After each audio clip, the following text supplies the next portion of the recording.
We're going to talk about, after announcements, we're going to talk about Nora Hall, mostly about Nora Hall. And in a series of videos that are kind of put together in some form of a story, recognizing that I did it as an amateur and I am not a professional video editor, nor did I have a script, but I wanted to sort of put enough tidbits in there that would interest everybody. And then we'll talk a little bit about Russell Childers, who I think is a very fascinating person. We have some announcements. The carousel carvers, we need carousel carvers. I think the state of Oregon needs carousel carvers. I'm pretty sure the Albany carousel needs help, and I'm pretty sure the Salem carousel needs help. And I now know that what's used to be called the Jansen Beach Carousel is going to need help. We've written about that in the newsletter. We'll celebrate its 100th anniversary in 2028. And it was dismantled in 2012, mothballed, and it was trying to find a new home in Portland, and it will be in the Dalles at a very interesting local museum called the National Neon Sign Museum. And there'll be a lot more work there, a lot more information about that. But if you have any curiosity about helping in any way on restoring and carving and painting on the Jansen Beach Carousel, let me know. I do know that the Salem Club Dennis Miller is doing a talk at the last Tuesday of February on the work that's being done at the Salem Carousel. And we're working with Jack Giles in Albany. One of these months soon, we hope, we'll have a focused program and a shop tour of both the carving studio and the painting studio in Albany.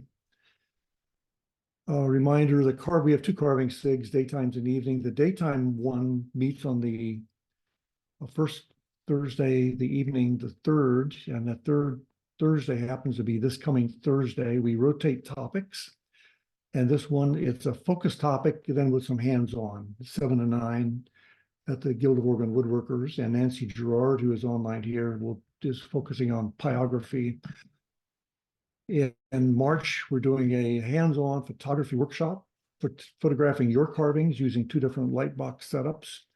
And in April, the focus is with Rick Martin on carving things, not wood.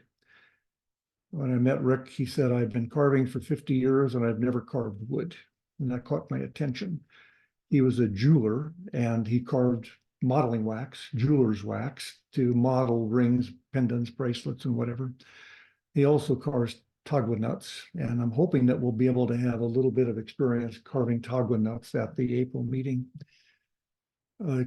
The rabbit and leprechaun on the right are from a caricature class, and Terry Moss is teaching on the 16th and 17th. Will be held at Julie Niemeyer's fantastic shop in South Beaverton. 2-day weekend shop. Terry is really an excellent teacher, and that's really a fun project. He does a whole series of these caricatures out of 2x2x12 basswood. There's the Lincoln City show had an iced out event, which was really a struggle for them because they put all the money, they rented their space, and they got zapped with the ice storm. And basically nobody showed up, or not many people showed up. So that really put a big dent in their bit. But the Salem show is on April 6th and 7th. Their tables are only $5. So if you have things you want to sell or want to display or want to just whatever, they would welcome participation, and we'll do everything we can to promote them. Our own gathering of the guilds is on April 19th, 2021 again at the convention center. Remember, there's 10,000 people show up to that show. We'll have a 10x30 booth. We'll focus on comfort critters, comfort birds mainly. But there'll also be a demo area, and there will be also some opportunities for people to sell. We do know that Sherry Cox will be one of the artists selling, and then a relatively newcomer to Portland, Bruce Blyhovde, who is bringing 50 years worth of his carvings to the table. We're trying to focus on things less than $100 because that seems to be what people buy.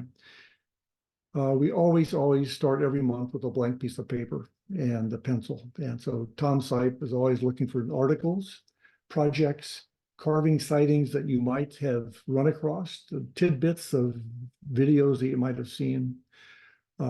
These are really, it's a important little way to in a big way to participate. If you are a member of the Guild of the Oregon Carvers Guild or the Guild of Oregon Woodworkers, thanks. And if you had been a member but you let your dues lapse, please join again. But mostly we need volunteers. You know, the clubs exist or not by what people do, and there are a lot of people involved. We have a team of people making comfort birds mostly, but also comfort critters. We're doing, I think we have about 300 of them done now, and there's a lot more going on. We're also making comfort hedgehogs this year, and these are made out of craft eggs. Doug Carlson Swanson, who's on the call, did this power carving a week ago. And this is the prototype that about 3 people, I think, will be making some. If we make a bunch, that's great. They have a universal appeal, even though they're kind of different. They do function as comfort critters, but they also have novelty effects. So if you want to join in and do a power carve on that and get some hands-on, we have power equipment, Dremels and micromotors and Fortums and the bits and burrs and the eggs. You can do it. Nora Hall, I did not know. Jeff Harness was my mentor in carving when I got reasonably serious about it. And Jeff knew and worked with Nora a bit, producing at least one class, maybe more, when Kelly Stadelman brought Nora to Portland back from Michigan in 2008. And I remember Jeff coaching me and say, well, Nora said to do this and Nora said to do that. And so I knew of her, but never really knew about her. What you're going to see is next is a video. We got 2 videos from the norahall.com website. And I encourage you to take a look at that at your convenience. There's a lot of information there. And there's a lot of information in the relief carving book that Nora wrote and was published right after her death. But it's basically not only her story, but it's also really an excellent carving manual by itself. This first video, you're going to hear a thick Dutch accent. And part of the reason I put this video first is so you can kind of get used to that accent. I'm going to ask you there's a quick glimpse of her garage shop. She lived in a little town called Cloverdale, which is between Lincoln City and Tillamook, and had a 2-car garage. She was for her shop, and it was you'll hear a bit about that, but just look at the glimpse of the video when you see it, and then also how it's positioned. Quite a number of instructors talk about being ambidextrous, but she really is that. And your quiz for the day is she mentioned her father's name, and this is the ultimate thick accent, but it's Johannes Leverveld with a middle name. So when she says that, you can kind of get a sense of that. So here's a short video. It's not very long. It's about less than 4 minutes. And Heidi, just hold your hand up if you can't hear if there's a problem with the audio. And I'm going to stop the sharing just for a minute and come back to it because I forgot to make an important click. Okay. There we go. Here we go.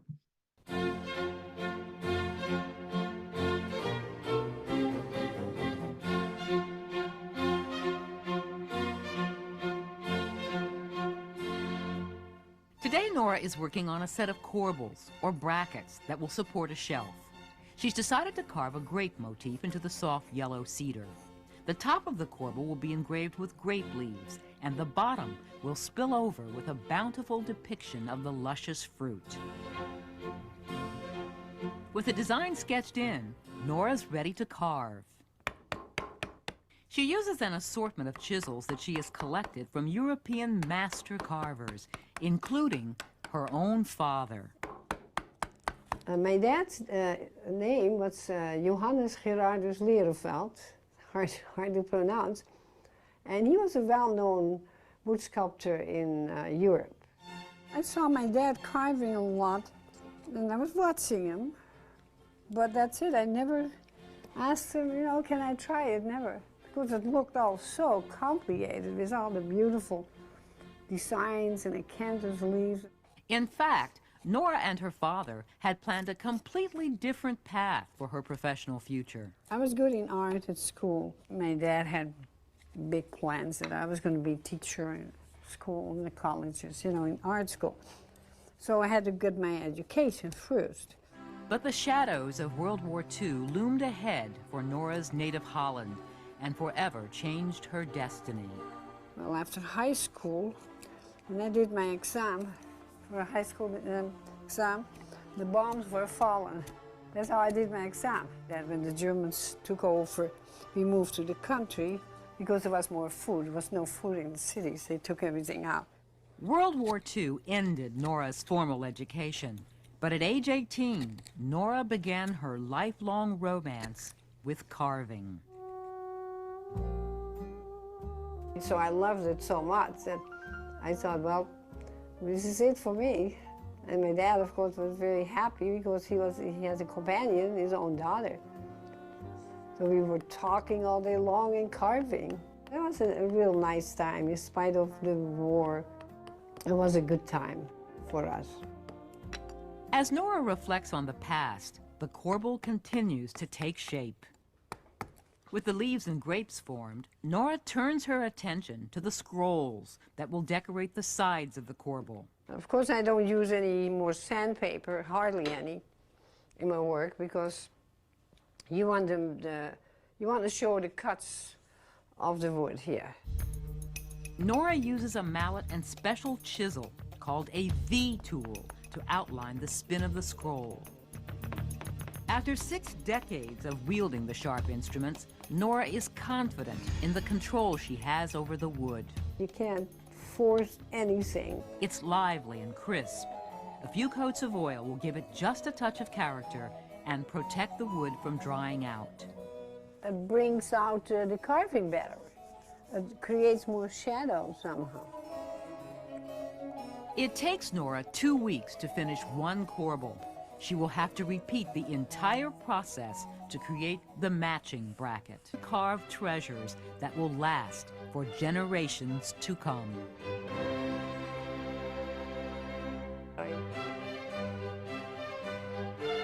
From father to daughter, from one continent to another, Nora Hall has embraced her legacy.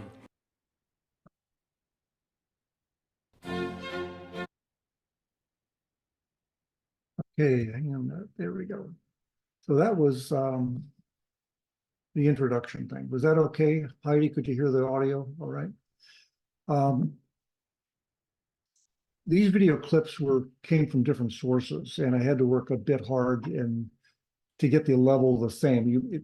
I can't say that they will be. You might have to adjust the volume on your own computer as we go through the rest of them. Nora was married 3 times. She had a husband. She was 17 or so when she started. She got trapped in World War II in Holland. She was born in Amsterdam, but they moved outside the city. She spent the war being apprenticed by her dad. Somewhere along the line, she got married, and she had some children in Holland, and then she eventually left him, or something happened that's a little bit vague about what happened there. She moved first to Phoenix and then to Long Beach, California. And so she basically spent most of her early adulthood, in the Los Angeles area.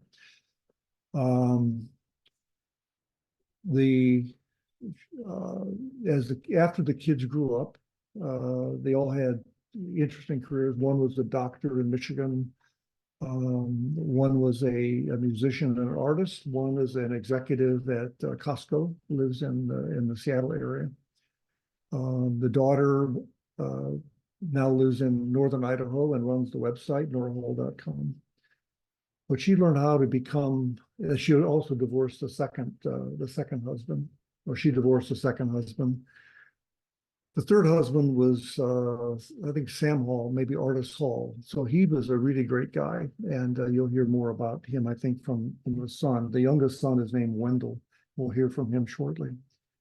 But Nora learned how to become independent. She had unbelievable experiences, living in a occupied area. This next video was done by Gary Rogowski. Nora appeared on Roy Underhill's Woodwright Shop show, and she on how to carve a linen fold. And there will be a reference in the post-meeting thing where to get access to that video or you can check it out of our library. But Gary, as I understand the story, did this video as a pilot to create a West Coast version of the Woodwright Shop. And he called it Master Wood Carvers. And he used Nora as the prototype for that. And he gave us permission to post this on our website. It was done about 2000, 2000, by a professional videographer in the Portland area. Take a look at the position. Again, the bench will show up near the door. She's a big fan about making sure you have indirect light. In this case, she had a westward facing window instead of a northern one, but that's what she had. She's uses her hand as a mallet. She kind of pushes against her wrist, and that to me would be worthy of debate about that, because I've heard other people basically ruin their tendons in their hands by using their hands as a mallet. But she did that.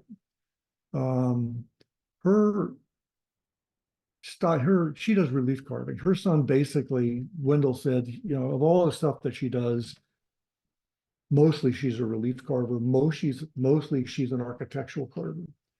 So most of the work she did ended up in private hands, not in public hands. So there's no places around Oregon that we can really go see her stuff like we can with Leroy Setzel.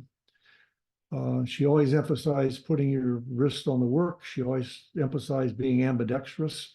She also had a great fondness for Art Nouveau. And at the end of the first video, she had some big panels, and you'll see another one later on of Alphonse Mucha's carvings that she did in quite large scales. One of those still exists in Tillamook. A lot of her philosophies of carving had to do with being efficient, because she had to make money. She had to live with this stuff. She couldn't just kind of crank it slowly. There's one scene of a large paper pattern. It's about 4 feet, maybe 5 feet tall in one of the scenes that are coming up. And we'll come back to that, because that was a pattern in a Lincoln City mansion that she ended up working on. We'll talk about with Jeff Hilber in a minute. So here's the next video. It'll be about 7 minutes long. Hi, I'm Gary. Where's he going here? Hi, I'm Gary Rogowski. Welcome to the Master Woodworkers. The first sculptor probably carved in wood, and why not? It's a joy to shape. Take a flat panel of wood with a pretty grain, and it's lovely to see, but carve into it. Shape it, give it some detail and shadow line, and you change a work of nature into a work of art. Now I'm working here on a panel for a cabinet side. I'm sketching out an Art Nouveau kind of floral pattern. And I'm pretty good with the carving gouge. Not bad, but I could use a little bit of help. And fortunately for me, there is a master wood carver out at the Oregon coast, a few short hours away.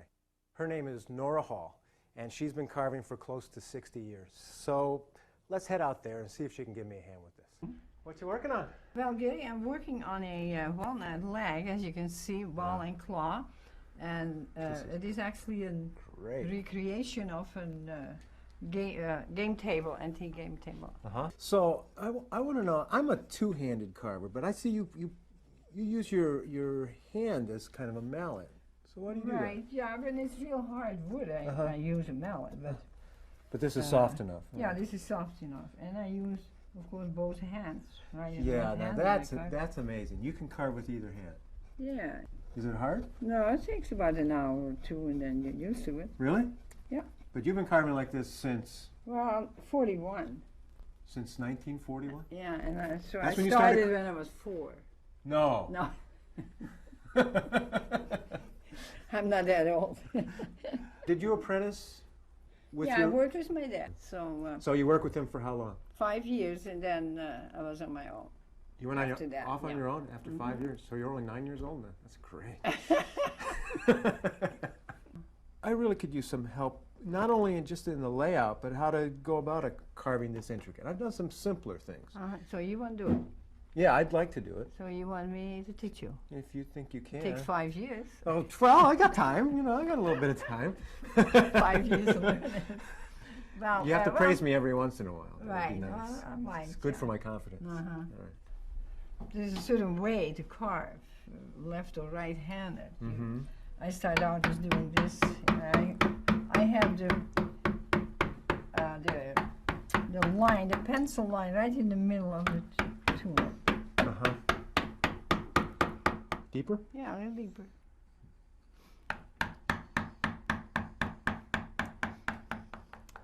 Okay, This that's is it. great. So finish This this up. little area. Now see, I'm getting a little bit of pull there. but Yeah, just- well, you should continue here, but Oh, okay. So now you go from the left from this side here. oh, okay. Now you can use your right hand again. Boy, is that different. Well, learning how to be a woodworker is like learning how to do anything. There's something called body memory. There is something called body memory. You learn how to hold a tool, and you get better at it. It's like throwing a baseball. The more you throw a baseball and catch it, the better you get. Yeah. And this feels so odd. Yeah, I right know. now. Especially the mallet, but Yeah, yeah. But you know, I think if you practice this, it would get, well, one hopes it would get easier. Okay, so I'm going to work on this for a bit. You were working on this panel. Is that what you had this started? This is Yeah. for right. project you're working on? Well, I never had formal lessons from my dad. I just started, picked up tools. So, but you know, commonly speaking, the carvers in Europe always said it takes about 5-6 years before working every day, before you can master everything. You be able to carve anything that is required from you. How long does it take you to do a carving like that? This piece it takes me an hour. An hour? Yeah. That's it? Finish the whole thing, yeah. Oh, your In factory? basswood, in What? basswood, yeah. Otherwise, I wouldn't make any You get money. paid by the If piece. Well, I if I understand would be that. as slow as you, I wouldn't make any money. I'm working as fast as I can. There we go. It's such a short Yeah. tool. You have such a tall bench and such short tools. I don't Right. This is Tall people. This is probably the shortest gouge ever worked.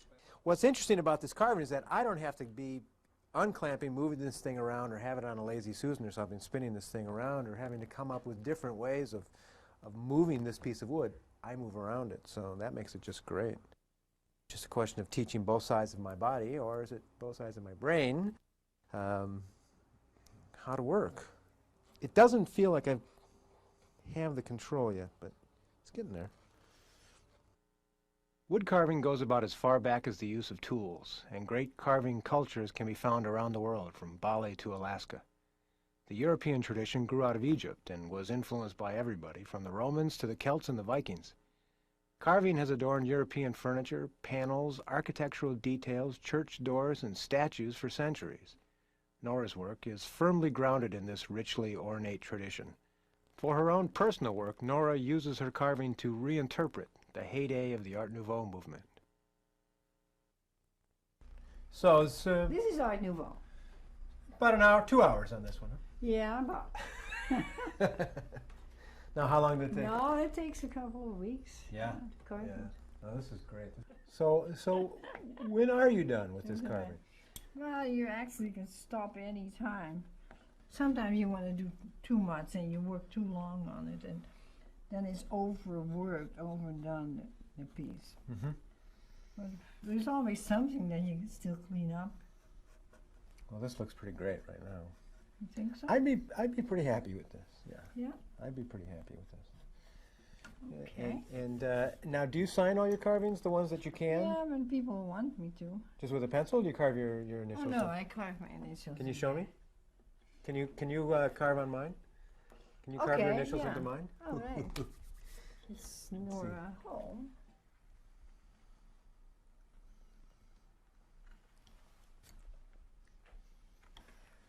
Oh, that's great.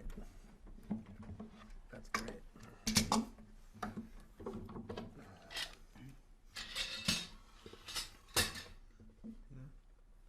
Nora Hall. Nora Hall. That's great. And age, yeah. That's beautiful.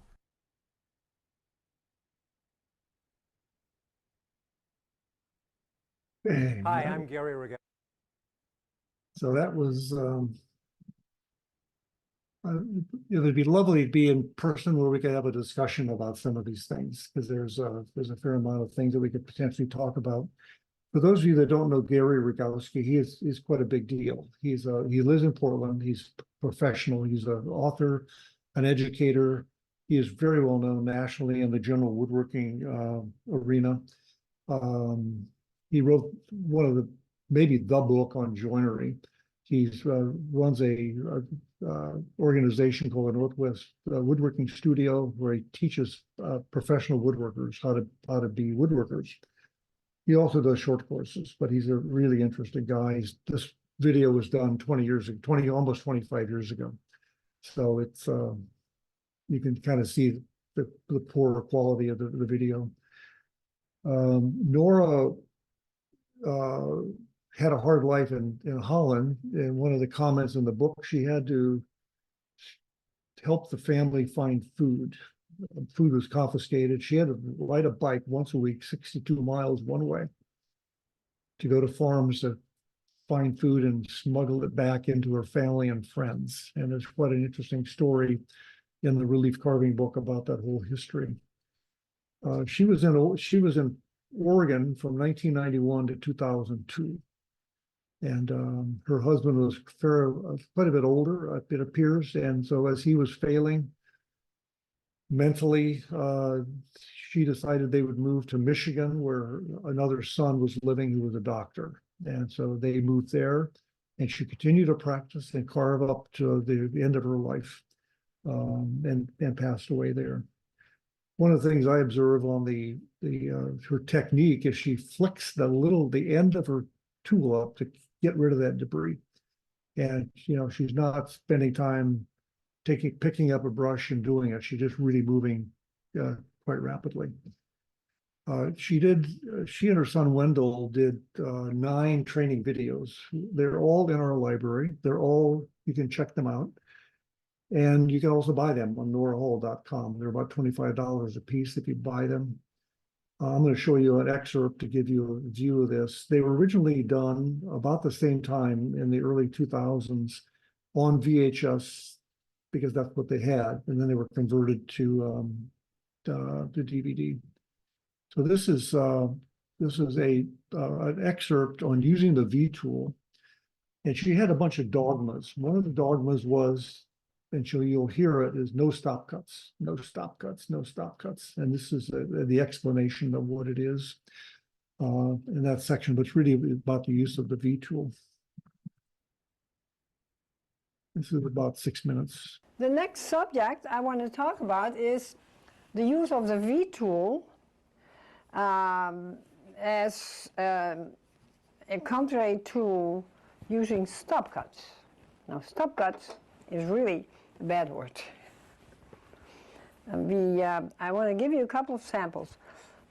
In most of the books and the videos that are out, people start out lettering or any design with stop cuts, and I'll show you what a stop cut is, and I'll do a couple of them here. For instance, they have to make a pearl, and what they do, they take a tool that fits around there, and they make, of course, deep cuts like that to make the outline. Okay, but as you can see, this making the stop cuts, you penetrate in the wood. You penetrate the wood. You don't take any wood out. So when the steel is in there, something has to go. Something has to move away. And it's usually the inside, the little pearl, is moving and it loosens up on the bottom. And then you start working on it and rounding it off and trying to make a nice pearl out of that. Suddenly half of it or the whole thing breaks off. And it happens all the time. I see that with people all the time. So there must be a better way than doing this. And of course, European carvers, the old masters, they couldn't work like that because they wouldn't want to lose time in trying to glue all this stuff together. Whatever they did was right from the start. So they didn't work like that. They used the V-tool, which is of course very simple, and I can show you that by this larger one. Okay. See, with the V-tool, you go around it like that. Then you change hands, of course, so you have to learn right from the beginning, left and right hand, with the mallet. Because if you would do this by hand, this cut, it's not as precise as when you use the mallet. With your hand, it's not as precise as when you use the mallet. The smaller the cuts are, the more you need the mallet. You're way more accurate with the mallet. You see about this little thing here. Especially this small one. If you start out with a stop cut, like this here, this would fit around it.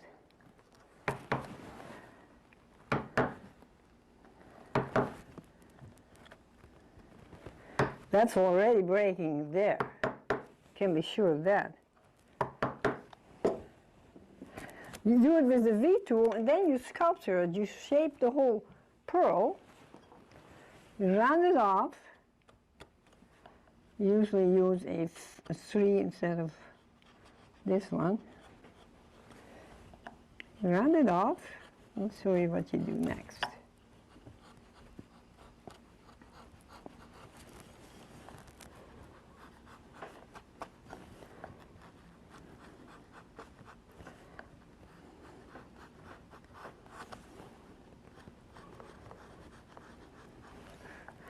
So then you have the shape right, so that's sculpturing, that's the sculpturing part.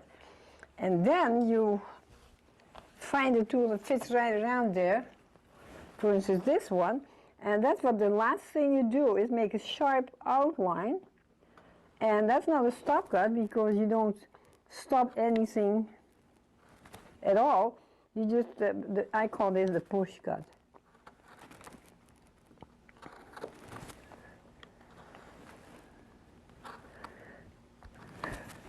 And sometimes people, at one time a student came with, somebody gave him a kit, how to, with the wood and everything in it, and the drawing already on the little board of an eagle, spread out wings, and it had a lot of little feathers in there.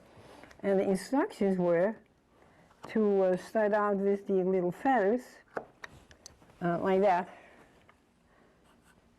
Make the stop cuts here. So she did this, and after a while, when the whole thing was finished, it was all a big mess because everything broke out, the points and everything broke out. And then she came to my class, and then I told her, and it was a perfect example for how not to do it. See, so that's how you finish it off. The same stop cut idea goes for anything, because if you have in a book, and you have a book on how to carve and how to carve a leaf, and they start telling you you have to make stop cuts here. If I would do that now, I don't even know if I want to do it.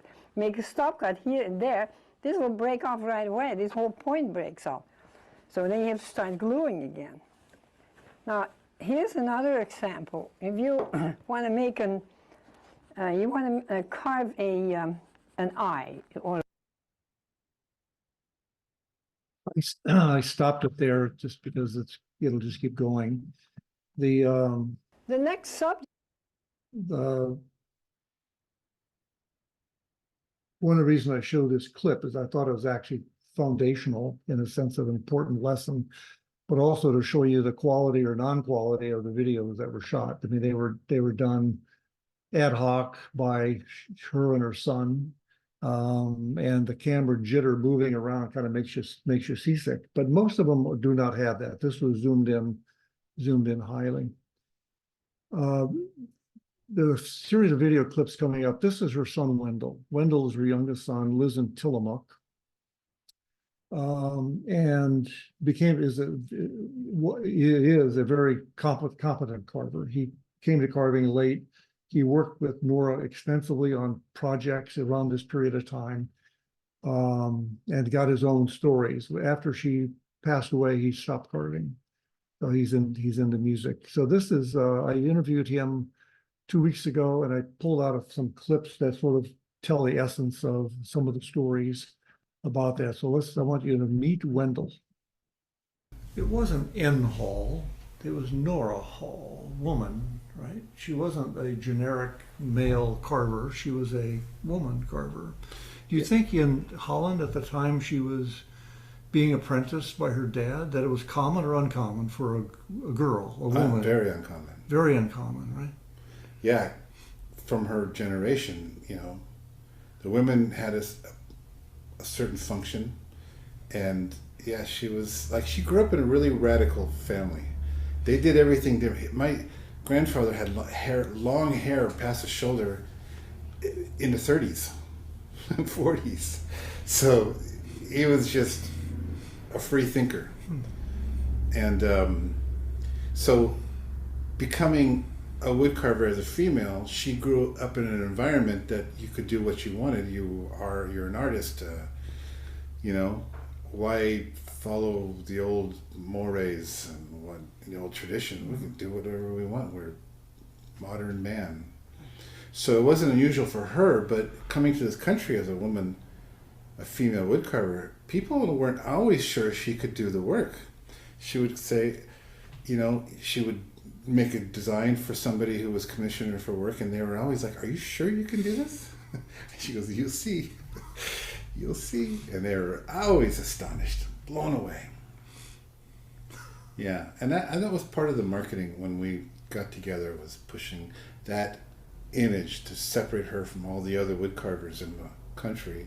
There's a female wood carver from Holland with a thick Dutch accent who had learned under her father during World War II. That kind of, that was the emphasis. That's the brand, right? Mm-hmm. That's the, Yeah. It wasn't. So that was the introduction to Wendell.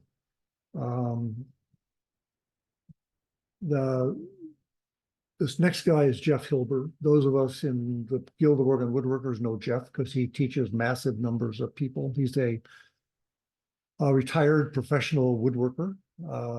He does carving, he does woodworking, he does teaching.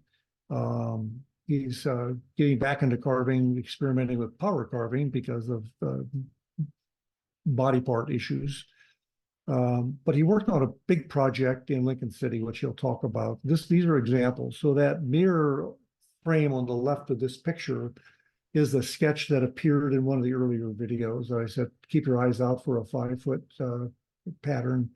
That is one of these similar things. This is a private mansion south of in a Spanish Head in Lincoln City on the coast, about an hour and a half from Portland. And you'll never see these things. The project was so big, there was like $100,000 worth of carving that Jeff had on this project, and it went on for years. And so Jeff is going to talk about this. This clip is a little bit longer. This is only about 5 minutes. This is Jeff Hilber. As you know, I'm a professional woodworker. I was invited to work on many high-end highly designed projects during my career. And part of my time, I had patrons for about 10 years. They were, of course, very wealthy, and they were building this big house down in Lincoln City, down just south of the inn at Spanish Head. And when I took over that project, there were it was a huge story, many, many problems with the previous contractor. But in the end of that project, we had approximately $100,000 worth of carving out of mahogany in order to complete the interior of that project. Someone told me that a carver named Nora Hall lived in just about a half an hour north of the project. And so I invited her to come and look at what we had to do. And she brought her youngest son, who turned out to be also an equally skilled carver. And we walked through what we had to do and how to make the blanks, and just launched the project right in that first meeting.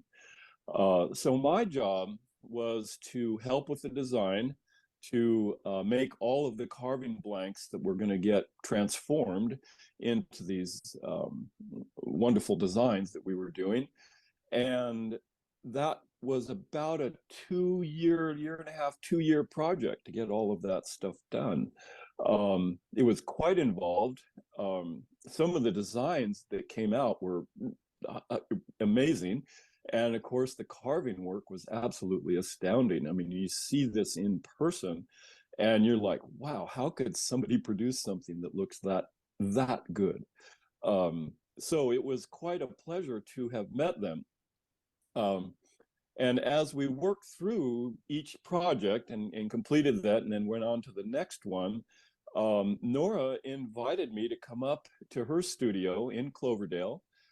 She had a studio at her house. It was kind of, up on the hill just a little bit.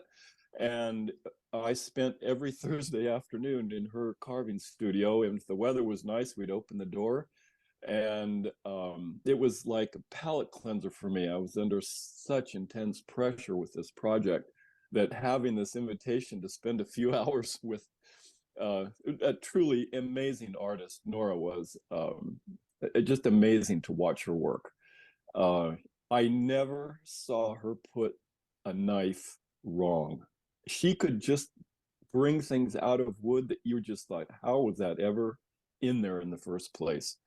And I have seen in my work, I have seen quite a few high-level artists, great skill sets, and Nora has to be right at the top of that list. We could design together in wood as she was carving. This kind of blew my mind a bit. We would say, let's try this. And she'd whip this out of the wood. And then but what if we did this? And right over the same thing she just carved, she would transform it into another bit of design. And of course, I'm fascinated by this arena, let's say, this creative arena that we find ourselves in. And when you run across another artist with such an amazing skill set, I was honored to not only work with her, but to spend those afternoons with her, because it wasn't just all about carving. She was, we had a lot of philosophical conversations in those afternoons, as you might guess, after the first time or two together, when we got comfortable and I felt like I wasn't intruding on her. It was truly a magical few hours in the afternoon in her studio. So that was how I met Nora. She was I think she was in her late 70s, maybe even early 80s by the time that she and I were working together. But she was just thoroughly enjoyable. She was, like, she was so comfortable with her craft.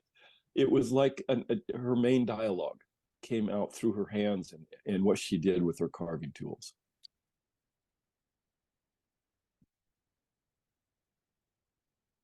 Yeah, I'm going to stop. I'm going to pause the video sequencing just for a minute, just to look at everybody here. I do know that one person, Steve Moore, said that he thought he took a class from Nora at the Oregon College of Art and Craft. She taught there, and she taught regularly there and regularly at Sitka. Does anybody want to say, did anybody else have any contact with her in a class at all? Anybody met her either at Kelly Stadelman's or at OCAC or Sitka that they want to acknowledge and mention anything about her teaching or teaching style? Any memories?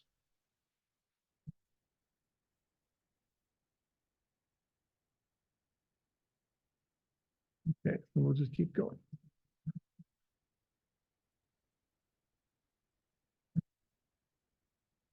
As you know, There's two more clips. These are trying to be shorter. These are, this is Wendell continuing in some of the dialogue that I edited out for him. Is there any project that she remembers fondly or with distaste? I mean, on both sides, you know, a project that almost killed her or that was hard, or one that she was particularly proud of? Does anything come to mind? I remember there was a project. It was above the fireplace of a private home, above the fireplace, and it went straight up like 16 feet to the peak of the ceiling, and that was a huge piece that had to be done. I mean, the way she had to, her studio, which was, she had converted the garage, it had a wood stove and everything in Cloverdale. The thing barely fit from corner to corner of the huge garage, and she carved it like that in pieces. One big piece of glued up wood? Piece.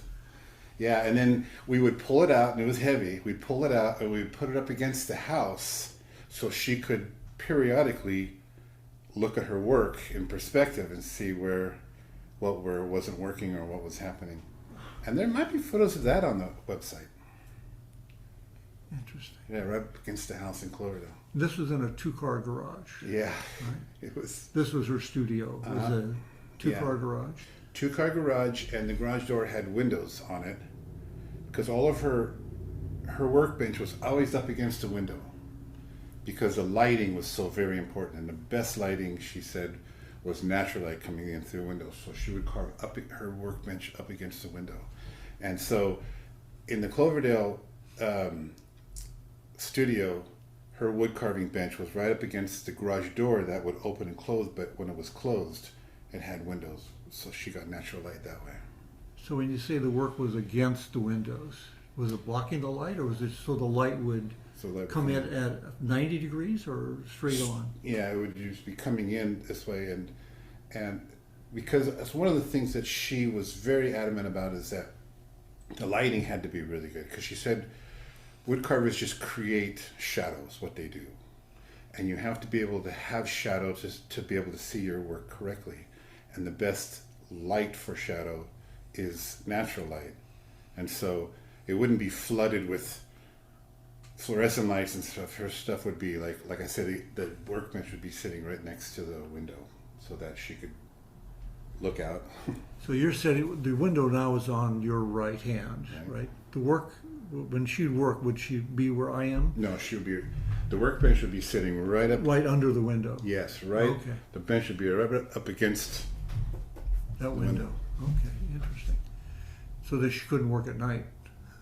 She could, but then you had to have these little spotlights that were, okay. and then you didn't want to have you wanted to have the side lights kind of thing. Interesting. Can you just visually describe what her studio, how it was laid out? Well, she had all her books on shelves, and there was a wood stove, and the workbench, and concrete floor, but with carpets, with throw rugs.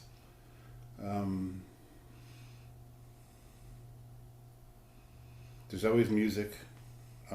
She loved Puccini. Always opera playing.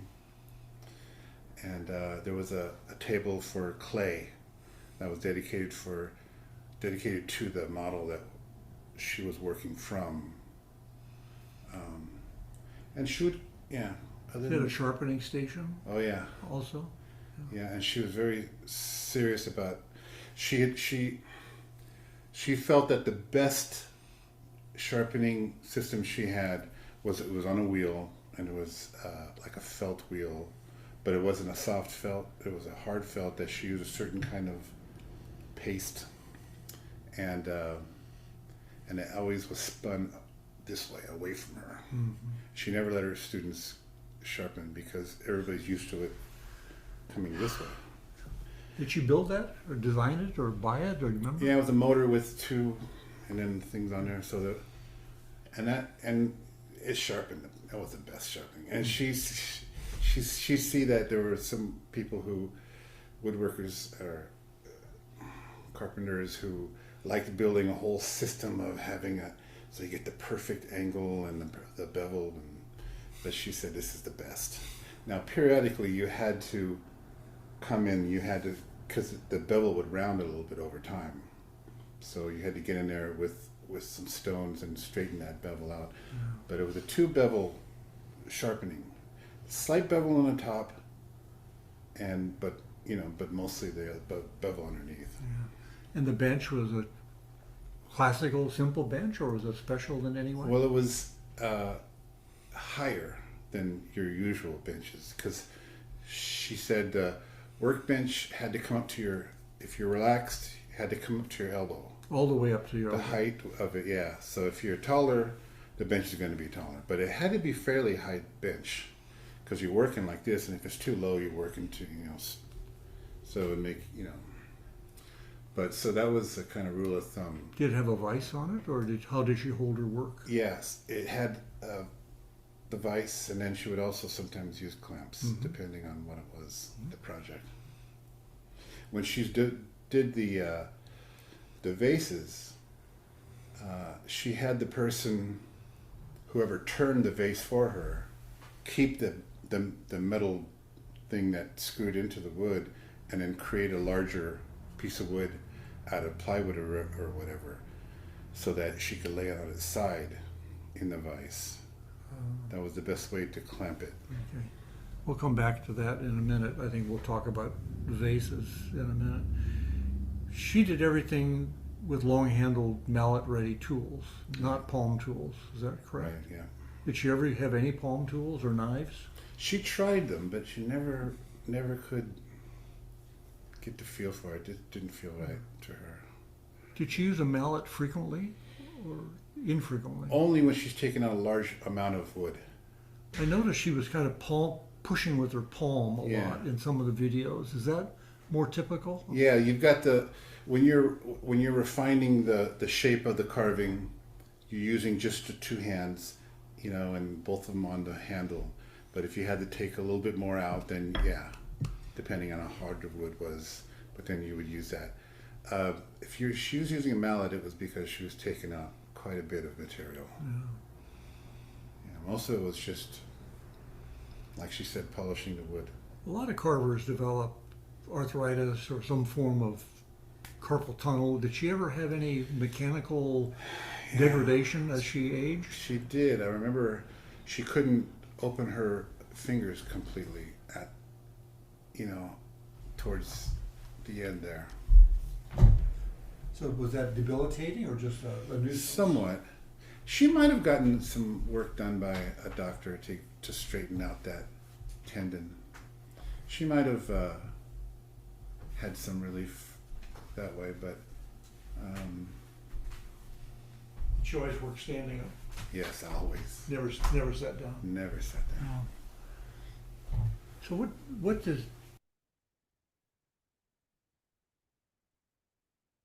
Is there any? So I stopped that there. If anybody wants to watch about 2.5 hours worth of an interview with Wendell, let me know and I'll upload these to Google Drive. There's a lot of information that kind of percolates around. I'm going to switch back now to Jeff, but just a comment. I pushed on the bench orientation a bit, because in two different videos, one of them it was parallel to the front where the light would come in, another perpendicular. So she probably looked like she reconfigured it. But Wendell and I had a long discussion about clay, and it turns out clay modeling was a big part of how she designed. But it turns out that was not her instigation. That was Wendell's. His art background brought that to the equation. So that the clay modeling station, that sounded like a permanent piece of the equation here. But I think about that again. All came from Wendell. The other thing about having the bench height at elbow height is really different than what Chris Pye is teaching and what a lot of us have learned. I learned about, 4 to 6 inches below your elbow for a variety of reasons. But, that would be a function of debate. I guess the trade-off for me is if the work is thick and high, then if you're starting pretty high, then it's even going to get higher, and so your elbows and your shoulders will be raised up a bit. So here's Jeff again. This is a short 1 minute comment. And what was the most complex project in that house that you did? Do you recall? There were two, actually. One was the remediation. Because of all of the construction defects that the original contractor built into that house, that took us 3 years to fix those. So that was probably the big one. But maybe the one you're talking about is in the interior design. There were two parts of that project that stuck out for me. One was those ferns. The ferns that looked like they were growing out of the top of the bedpost was, to me, just magic. And the other part of that house was there was a big turret, and in that turret was a circular library, all out of mahogany. So everything, the stairway, every part of that, the bookcases, everything had to be curved in order to fit into that. And I remember that was probably another part of that project that was challenging on the inside. But it wasn't obvious what Jeff just said. He earlier described that they made custom-made built-in beds there, and at the top of each of the posts, they carved ferns cascading off of the top of the posts as decorative elements. This mansion was so well done that Jeff and the project manager that he worked for submitted, I think, what did he say, 185 pages of documentation to Architectural Digest to try to get it published in Architectural Digest, and it did not make it. And he's going to try to find that submittal.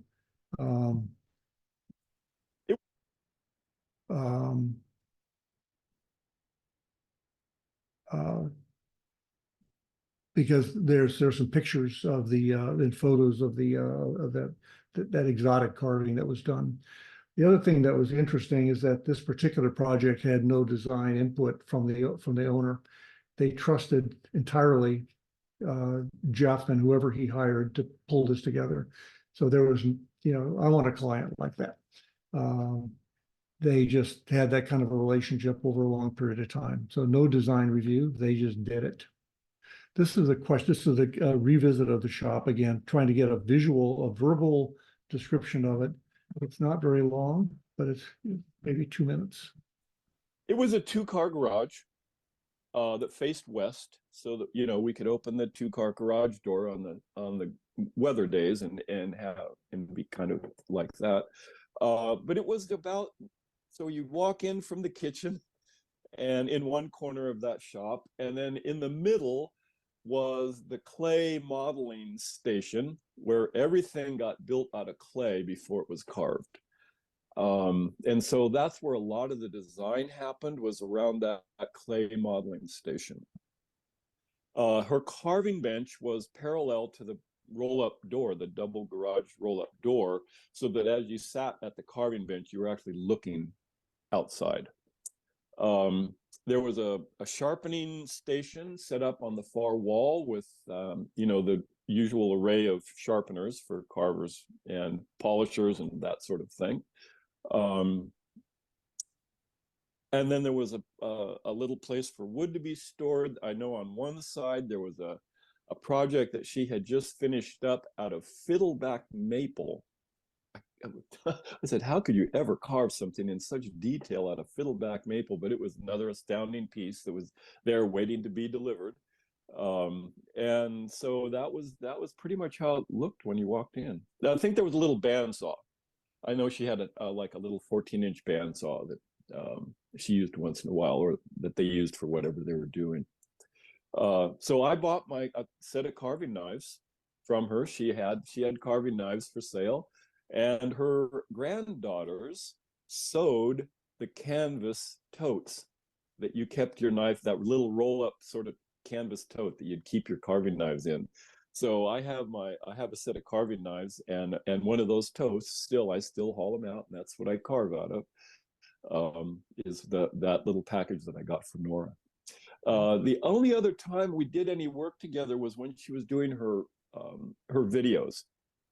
I can't remember how many she did, 9 or 10 maybe, of different carving videos, and I was sort of tangentially involved with that whole production. And so that's pretty much the last time I saw her. Okay.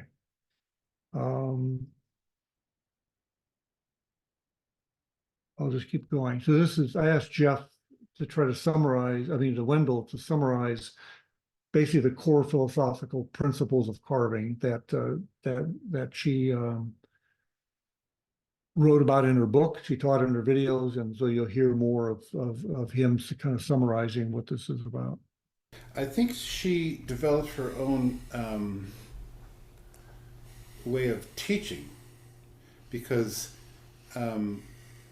she never taught with her dad. She only was taught by her dad. So her system of teaching her students was something that she developed.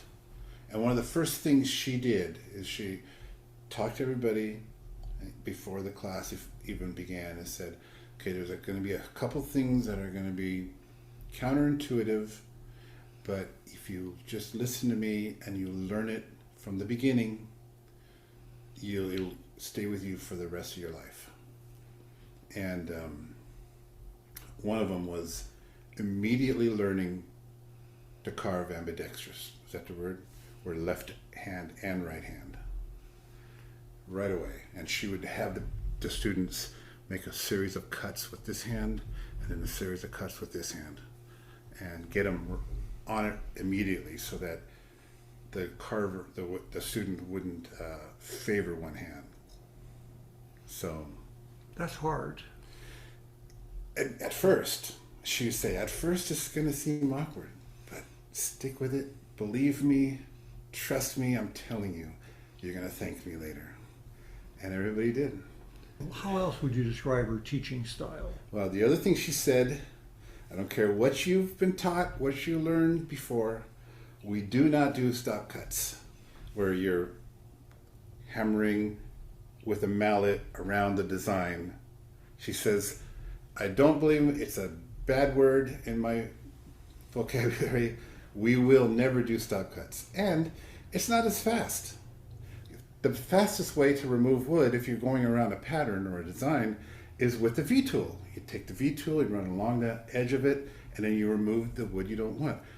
But by using stop cuts, you're actually breaking the wood, the grain, and if you're working on a small piece of a design or something, you're going to end up breaking and have to glue in your pieces. Did she ever talk about safety, about getting cut, and sort of general protocol kind of issues in the classes? Yeah. And what did she say? She said, if you can see your fingernails, if you're carving and the hand holding the tool, if you see your fingernails, you're doing it wrong. In other words, you'd never carve like this or like this. But if you can't see your fingernails, on the other hand, you're carving. You're carving safely. Because you're not if you see your fingernails, you're pulling it toward yourself. Right. Is that the idea? Right, and if you did it the way she taught you, you're carving away from you, and you're never in danger of cutting yourself. So, yeah, that was her rule of thumb. If you can see your fingernails, you're doing it wrong. And she would tend to grip pretty near the tip, would she? Sometimes onto the metal tool, part of the tool. So she didn't only keep it at the handle, she would grasp it, the handle, and then even some of the metal. Yeah. I think. Okay, so that was the end of Wendell's.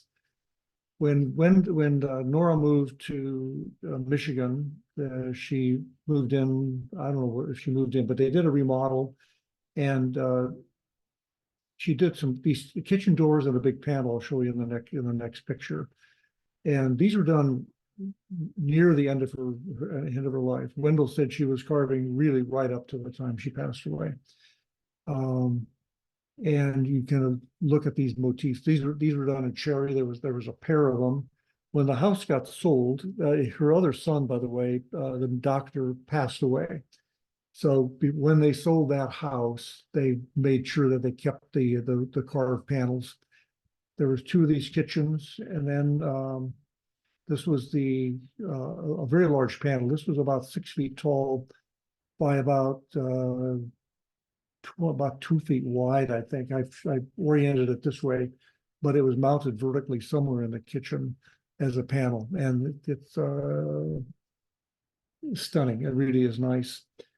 In Wendell's possession, he has quite a few of the residual carvings that were in her possession. One of them is this Art Nouveau panel, and in the very first video, there was a series of them, like 6 or 8 of them, that were visible in that particular video. This is one of them. That the one that remains was in Wendell's house. I zoomed in on the top facial part of that because it's from a distance it looks absolutely gorgeous, and it is gorgeous even close up. But I'm always amazed when I look under it with a magnifying glass or get my eyeballs close to some of these carvings. You start seeing the imperfections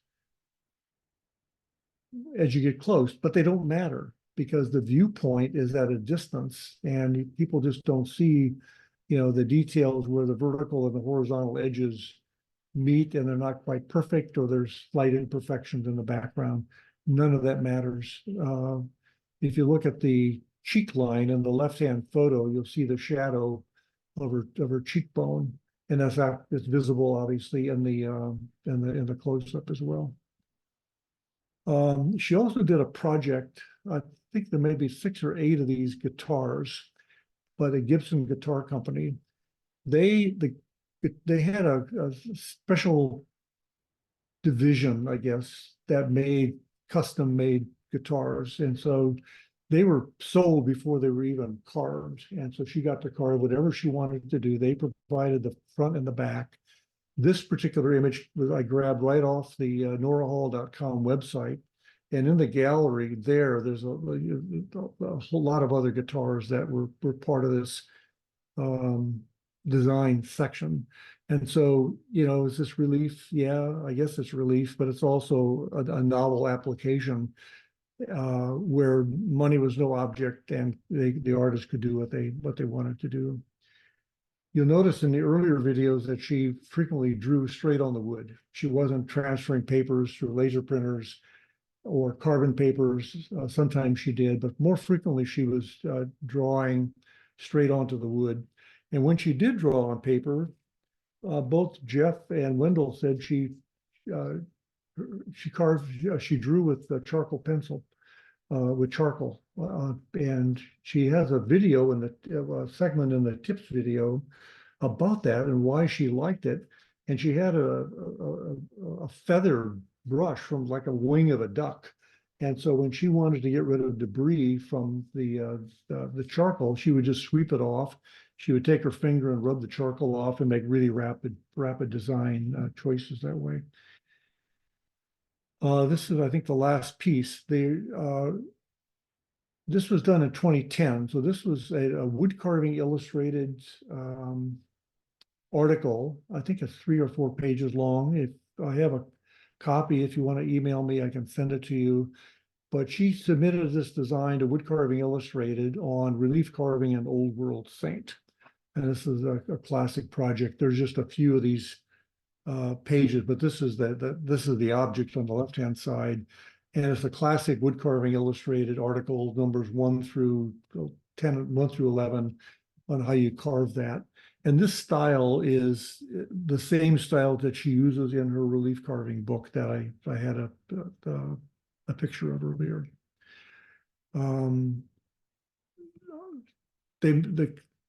They sell study casts. These are resin, sometimes plaster cast on the website.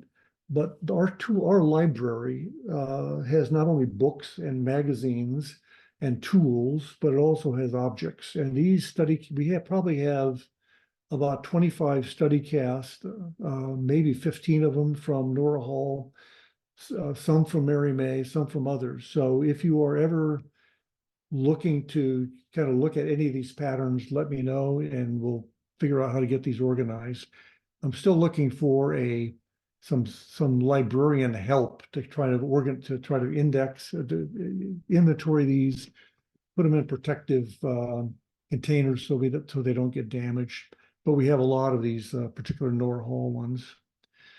So that's the end of the Nora Hall thing. And let me just pause for a minute and just see if there are any questions or comments about the Nora Hall things that I showed you. Any questions or observations, part of discussion? Observation. Wow. Yeah. Yeah, that was really a good overview, but man, some of the fine work there. Yeah.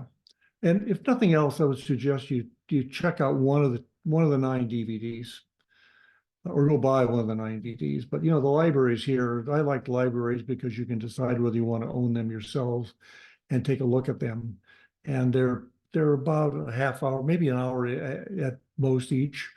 You can also check out the relief carving book and take a look at that.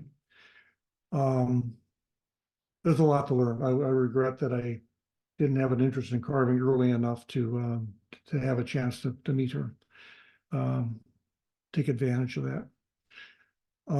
She is one of a number of notable carvers, and my personal interest in this was stimulated by Mary May. When she was here, she's been here 3 times for week-long training classes. When she arrived on the second time, I picked her up at the airport, and we couldn't check into the hotel for 4 hours. So she said, "Can you show me some carvings around town by notable carvers?" And I was new enough to this game that I was really hard pressed to figure out what to do. I took her eventually to the Forestry Center and showed her Moss's bear, and then we stumbled in and around the Piddock Mansion. But now I have a whole lot more respect and knowledge about notable carvers, both past and present. And so that's where I want to go next. So the notable carvers are people that say, when I drop a name and say, does anybody know Dennis Mim, or does anybody know Art McKillop or Ed Quigley? They're like, okay, no, they're just name dropping. But notable carvers, I think the criteria that I put together, they're residents of Oregon or Southwest Washington. They're from around here. There's a lot of notable carvers elsewhere. Interestingly, most of the ones I can name grew up elsewhere and moved to Oregon and practiced here for an extended period of time. We'll look at Russell Childers in a minute. He was actually native born and died here. Or they were authors. They published books or articles. They taught frequently or not, but many people usually. They might have been on TV. They might have been on local programs representing carving, or they might have been on national PBS like the Woodwright Shop. They were professional carvers. They had commission. They might have done public art. They were exhibiting in galleries. I put Moss and Natani in that kind of a category. They make money or try to make money on carving. And some people do, some people don't. A lot of people have a high volume of output. Larry Roberts comes to mind. He's a living, recently retired one from Southern Oregon. Or they might be industry leaders. And I think of Gil Drake and other people that are well known. They've won ribbons at shows. And Dennis Mim passed away a couple of years ago. And when I first met him, he said he was proud of the fact that he was designated a master carver. And I asked him, how do you become a master carver? He said, well, the Pacific Northwest Carvers was an association, kind of like the California Carvers Guild, that certified people as masters. And they had to master all forms of carving, including all forms of finishing. And he was in that category. These are ones that have passed. If you just scan through those names, these are people no longer living. Max Sutter, we've talked quite a bit about in the club because he was one of the main co-founders of this club, along with Eileen Peters, who was very well known and did commissions all over the United States, very few in Portland. Art McKellips was really well known, nationally respected. It goes on. Really, there's about 40 or 50 people that are quite amazing. Russell Childers is a guy that I don't exactly remember how I found the book, but the Halliford Museum did an exhibition on him sometime in the past and published a book. And there'll be a reference to it, and I'll show you the cover and front and back on that. He was developmentally disabled. He was born in 1915 in Central Oregon.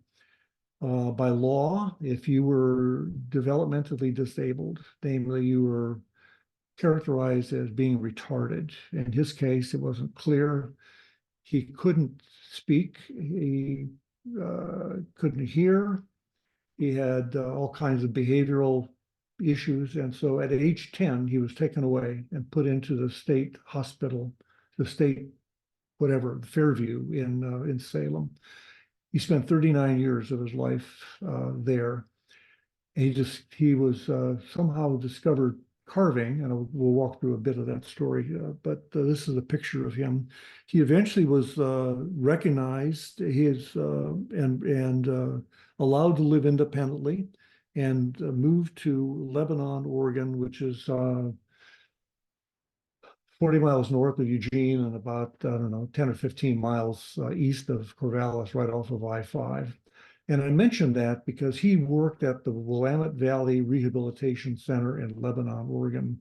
That facility still exists. It's when you drive up and down I-5 and you see the sign for Lebanon, consider taking a drive over, knock on the door, just walk in, tell the receptionist you'd like to see the display case with Russell Childers carvings. And a lot of the ones that are in the book are there. This is the book. This is the cover of the book. Carving became a medium for him to communicate. And eventually he learned how to speak and hear better. And he was able to carve moments out of his life. And this is a particular one of a 10-year-old boy being led away by his mother to go to Fairview in Salem, Oregon. And he carved this quite late in life, but he was able to draw back into his memories and carve scenes from his life. He had simple tools. So I look at my own tool sets of these exotic long-handled tools. This was his tool set. This is a photo shot through the glass case at the center in Lebanon. As far as I can tell, this is what he had to carve with. And I look at the stuff that he produced and I said, wow. There's just some photo examples of pictures he did. This one is interesting to me because it's got a sense of rhythm, and why he did it, I don't know. It's got a name to it. I forget what it's called, the long woolen stocking. But it was, the detail, the consistency, the artistry really is quite amazing. Obviously, a sign, the war sign, he had quite a few of those. He had a simple box to carry some of his tools. And we see, I think, a block plane sticking up on the left-hand side. And this is from the back cover of that same book. encourage you to take a look at the book. If you live in Salem, you can go buy it, or you go into Salem at the Willamette University museum there at the Holly Ford Museum. That book is still available. They have a few copies. It was masterfully written. The particular cover, the mother-son carving was owned by a woman in Beaverton, and as far as I can tell, she might have passed away a couple years ago. And I'd love to take some more photos of that. I got a little bit of a background project to try to track her down, or track her errors down, so we can look at that. In this resources page, I'll put this page out in the follow-up. The Woodwright Shop video, if you want to watch that, is downloaded for $3. Gary Rogowski's website is a marvel. He's got a lot of online instructional videos that in the woodworking category. I didn't look carefully enough about carving. I've taken some short weekend, one-day evening classes from him, and he's really a big proponent of carving. I really love Gary. He's just such a master, and it's really a resource worth looking at. The Nora Hall website is run by Nora's oldest daughter, Renee, and her daughter, Rihanna. They moved around in the times I've talked to them, but they used to be in Colorado, then Montana, and now they're outside of Coeur d'Alene in Idaho. And the website has taken a brand new modernization about 2 years ago. Nora always, the website used to sell the Nora Hall sharpening system, much like the Drake sharpening grinder-based system that I use and Jeff Harness used and some of us use. But that's evolved since Nora died, and it's not quite clear how much of that is actually relating to Nora.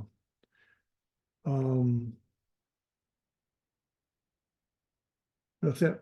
I think that's all I can say. We do these programs once a month. We try to make them different. I don't quite know what's going to pop up in 30 days for the March program. We got some things in the work. I don't think the carousel one will pop out.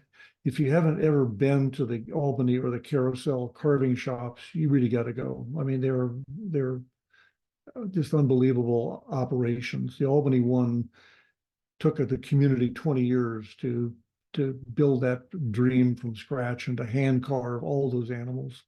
It's just absolutely astounding to look at the work that goes into that. And they have a separate carving studio, different from the painting studio. They're separate facilities, but our goal is to have an on-site visit and shoot videos, and then to have Jack Giles there live on the program so we can interact with him, but to make the videos so we can be efficient. And we'll include Salem to the extent that we can. Dennis Miller, as I said, is speaking at the end of February, and they give me permission to videotape that. So we'll extract sections from it. So that's it. Is everybody asleep? Thanks. Diane Balch is in New York, upstate New York. So she's got a 3-hour time zone difference. So it's quite a bit. Comments, questions? Just thank you for facilitating. It was a good presentation. Well, it's always a happening. What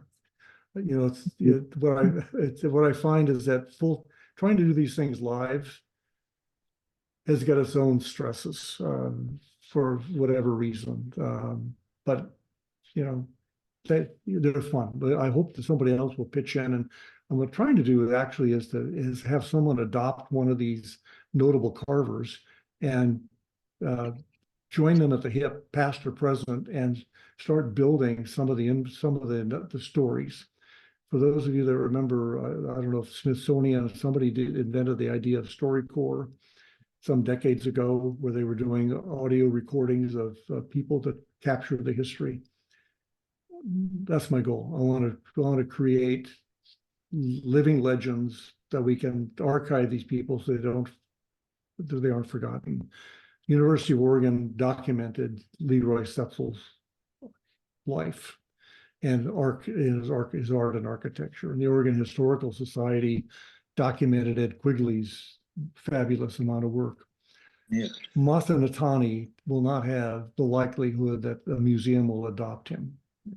And, sometime in 100 years, people won't remember him unless we help remember him. So there would be a lot of other people in that category. We're trying to document Dennis Mim, who was just a fabulous carver, who passed away a couple years ago. Vast output. Larry? Yeah, Steve. Yeah, just a real quick comment. In the early mid-1970s, my then wife and I lived in an apartment complex in Lake Grove. And I guess we were just blessed because the manager of that apartment complex was Sam Hicks, one of the notable carvers that you had listed, he and his wife. And so we go over and pay our monthly rent and go inside their apartment. And all over their walls were these very, very large carvings, many of them walnut. Almost all of them that I remember were relief carvings. And almost all of them were of a religious Christian theme of one sort or another, although I think I remember he also had some galloping horses across Eastern Oregon or somewhere. But some amazing stuff. Sam, at that point, and this was, as I say, in the early mid-1970s, he was an older man, maybe my age or something. I think he might have had some carvings that were up at the then World Forestry Center because they were doing a number of exhibitions, carving, et cetera, et cetera. But I have no idea whatever happened to his carvings. But he had quite a display just in his apartment, and these were large, oversized carvings. So anyway, it was wonderful to have a chance to meet him. Yeah, and I call those today, the vocabulary I use are called sightings. The newsletter, take pictures, feed them into the newsletter. At least we have at the beginning of a documentation of being able to track some of that down. I had the same experience with Art McKillop's fascinating backgrounds. Passed away maybe 15 years ago, if I recall. I realized through Tony Rizzuto that Art used to live on Baseline in Hillsboro. And as I was driving by, I stopped the car. I knocked on the door during, when COVID was over in the fall of 2020, right? I knocked on the door and opened the door, and I said, I wonder if this house, can you tell me if Mrs. McKellips is still alive? And it turns out Mrs. McKellips answered the door, Joyce McKellips, and she was quite elderly and had the graciousness to let me in and talk mass for a little bit. And I made a request, and all over the walls were all these carvings. And Art McKellips was a big contributor to the National Carvers Museum, which I wrote about a couple months ago in the newsletter, and you'll see more information about them. The National Carvers Museum was outside of Colorado Springs. They had over 7,000 carvings in their museum, 7,000. They had 5 acres of land near the Air Force Academy. They had 30,000 members nationally. They produced a magazine called The Mallet, and they produced that magazine for 14 years, 12 issues a year, 60 pages, newsprint, stapled, loaded with stuff. And we're starting to put some of that into the newsletter. But Art McKellips and Will Hayden were 2 local people that were actively involved. Will Hayden was on their staff as a staff cartoonist and a leader for almost all of its time. And McKellips Art was the keynote speaker at their 10th anniversary, where they had a big deal celebration. They got overextended. They went into debt. They couldn't service the debt, and they went bankrupt and disappeared. And in April, in roughly sometime in 1990, and Will Hayden's collected all issues of the mallet. And the mallet ended up in my garage when Tony Rizzuto said, I'm not going to be president. They were in my garage. And I said, what am I going to do with this stuff? And again, it's really valuable. But Susan, Jim Spicer's wife, Susan, held up her hand and says, we're going to scan. The bottom line is we scanned all those things. So Susan broke them apart, cut them apart. We bought a scanner for the club, double-sided, real fast. We now have PDFs of all of those things, and we are doing the legal homework to make sure that we'll be on legal safe grounds to be able to access those things. But there are other clubs around the country that have access. The garages are full of these things. And so here we have Art McKellips and Will Hayden as having organ roots that were part of that operation. Wow. Yeah. Like a magazine. And if anybody own Chip Chats magazines? Oh God. Anybody have?